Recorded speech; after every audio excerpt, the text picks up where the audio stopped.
দাঁড়া, এক মিনিট দাঁড়া, কার্টুনটা কমপ্লিট হোক। Please please please.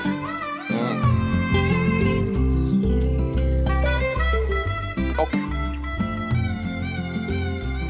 লাল শাড়ি, সাদা মালা, এমন কোনে জন্মে দেখিনি গো। এই কোণে পেয়েছিস তো 14 পুরুষের ভাগ্য ভালো। কি? উজ্জয়িনী, এই সবে মালা বদল হয়েছে, আরেকটা অনুষ্ঠান কিন্তু বাকি আছে। আবার কি?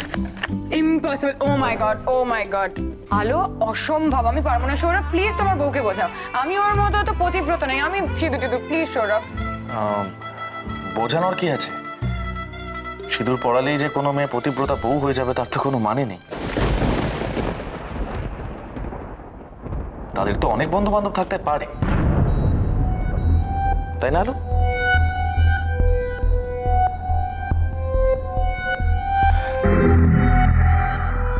উজ্জয়িনী, এটা একটা বিশ্বাস, আর কিচ্ছু না। মেজদার জন্য করবে না তুমি?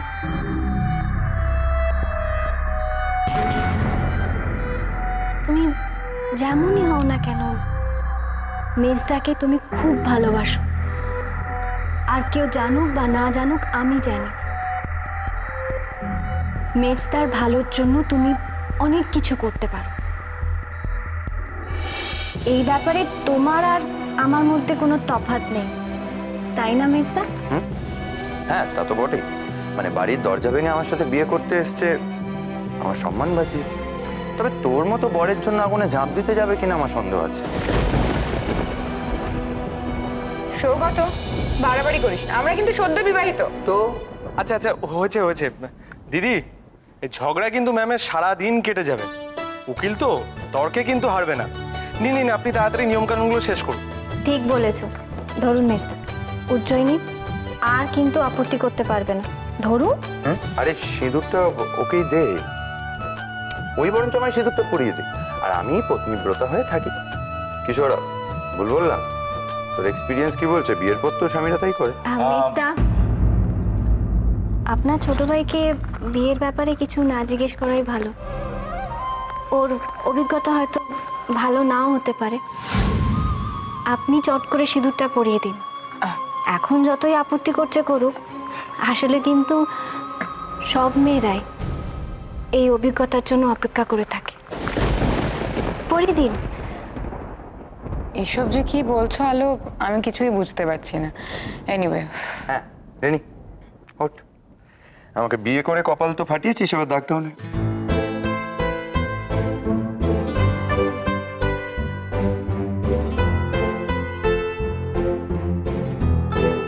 জোরে হাততালিটা কে দেবে সাত্তকে? শুরু করি, চলো। শোন, ফালতু কথা বলে লাভ নেই। আর একটা কথা জেনে রাখ, আজ থেকে তোর এই বাউন্ডুলেপনা, পালিয়ে পালিয়ে বেড়ানো সব কিন্তু বন্ধ। এনিওয়ে, আমরা সবাই মিলে এবার একটু লাঞ্চ করতে যাই। না ম্যাম, আমাকে বেরোতে হবে। আপনি তো বিয়ে করে বসলেন, ওইদিকে কোর্টটাকে তো কাউকে না কাউকে সামলাতে হবে। বাবা সাত্তকি, তোমার তো খুব বেশি সাহস হয়ে গেছে, তুমি আমাকে কাজ দেখাচ্ছ। না না, ওইসব লাঞ্চ টাঞ্চে আমার হবে না। একদিন পাত পেরে জমিয়ে খেয়ে আসবো। আপনি না ডাকলে কোনো অসুবিধা নেই, সৌগত বাবু আছেন, উনি ডাকবেন। একদম। সেদিনকে আপনার হাতের রান্না জমিয়ে খেয়ে আসবো। ওকে। আচ্ছা দিদি, এরপরে বেশি কথা বললে ম্যাম আমার কানটা মুলে দেবে। ঠিক আছে, আমি আসি তাহলে। এসো। Congratulation. Thank you, thank you. Tata, bye. দেখা হবে। Thank you. মেজদা, বুকে আয় ভাই, বুকে আয়। কংগ্রাচুলেশনস। Thank you. তাহলে অবশেষে ব্যাচেলার হুডটি আপনি হারালেন। এর ফল কি হবে আমি কিন্তু জানি না। আমিও জানি না, বিশ্বাস কর, নট শিওর। কি রে? আমি একটা কথা বলতে পারি উকিল হিসেবে, সেটা হচ্ছে তোমার মেজটা কিন্তু একটু ফেসে গেছে। মানে এখন চাইলেও 1 বছরের আগে পালাতে পারবে না। এক্সকিউজ মি, আমরা কোনো ভাই কিন্তু দায়িত্ব এড়িয়ে পালাই না। 1 বছর কেন, সারা জীবন মেজদা তোমার সঙ্গে থাকবে, আমি গ্যারান্টি দিচ্ছি। দিচ্ছ? শিওর? দিয়ে ফেললাম কিন্তু। উজ্জয়িনী, ও আচ্ছা, তোমাকে তো মেজ বৌদি বলে ডাকা যাবে না, ডাকলে তো খুন করে ফেলবে। তার থেকে বরং ম্যাডাম বলেই ডাকি, এটা বেড়ে হবে। ও, কংগ্রাচুলেশন। আচ্ছা, আমরা এবার লাঞ্চ করতে যাই নাকি? 1 মিনিট, রেস্টুরেন্টে যাওয়া তো হবে, কিন্তু তার আগে ছবি তোলার সেশন চলবে। হ্যাঁ আরে চলে আমার এসো, মালা ছবি পরতে চুপ হবে করে তো, থাকছি। তুললাম তো একবার চলো না ছবি। চলো না চলো না চলো না। আমাকে মালা পরতে হবে? কাছাকাছি দাঁড়া, মালা তো পড়বি অবশ্যই। হ্যাঁ টাইট টাইট, ক্লোজ ক্লোজ। হ্যাঁ Forehead। আচ্ছা। গম্ভীর কেন, চিজ চিজ হাসি। হাস একটু। এই তো।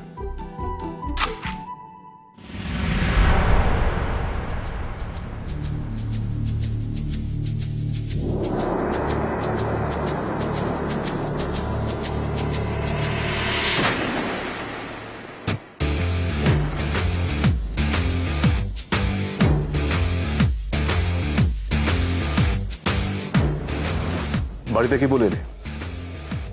বাড়িতে বাড়িতে বললাম একটা ফ্রেন্ডের সাথে লাঞ্চে যাচ্ছি। কাকে বলে এসছো? দিদিকে। দিদিকে? দিদি জিজ্ঞেস করলেন না বন্ধুর নাম কি? না, দিদি তো আর আমাকে সন্দেহ করে না। তোমার বাড়িতে সবাই তোমাকে খুব ভালোবাসে, তাই না? না মানে তুমি যদি কাউকে ভালো বলো তাহলে সেটা বিশ্বাস করেন, সেটা মানেন। হঠাৎ এই কথাটা কেন জিজ্ঞাসা করছেন? কারণ আছে। তোমার বাড়ির লোকেরা তোমাকে কতটা গুরুত্ব দেয় সেটা জানতে হবে না? যেহেতু বাড়িতে আমি সবার থেকে ছোট, তো আমাকে সবাই খুব ভালোবাসে, বিশ্বাসও করে, কিন্তু আমার কথা না অতটা গুরুত্ব দেয় না। আচ্ছা, আপনি কেন জিজ্ঞাসা করছেন এসব কথা? বললাম তো কারণ আছে। এত বেশি প্রশ্ন করো না।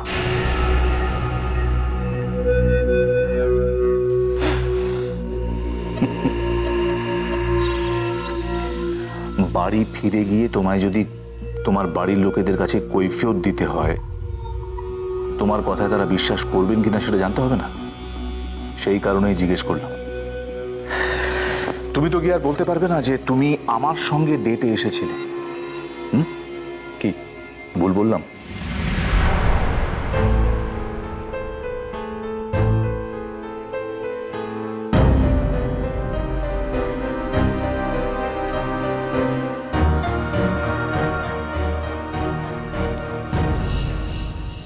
বস।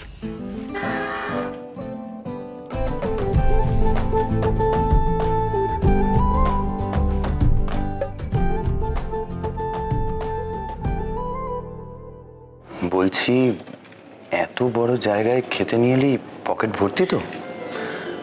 আমার পকেট কিন্তু ফাঁকা অ্যাজ ইউজুয়াল। আলো, আমি একটা অপদার্থকে বিয়ে করেছি। সৌগত, আজকে তুই বিয়ে করেছিস, একটা ট্রিট আচ্ছা ঠিক দিতে আছে পারিস না? ঠিক আছে, আজকে আমি খাই দিচ্ছি। হ্যাঁ দেখলি, ভাইয়ের হাতে ঘা লেগেছে। এই সৌরভ, দাঁড়া দাঁড়া, তুই একদম খরচ করবি না।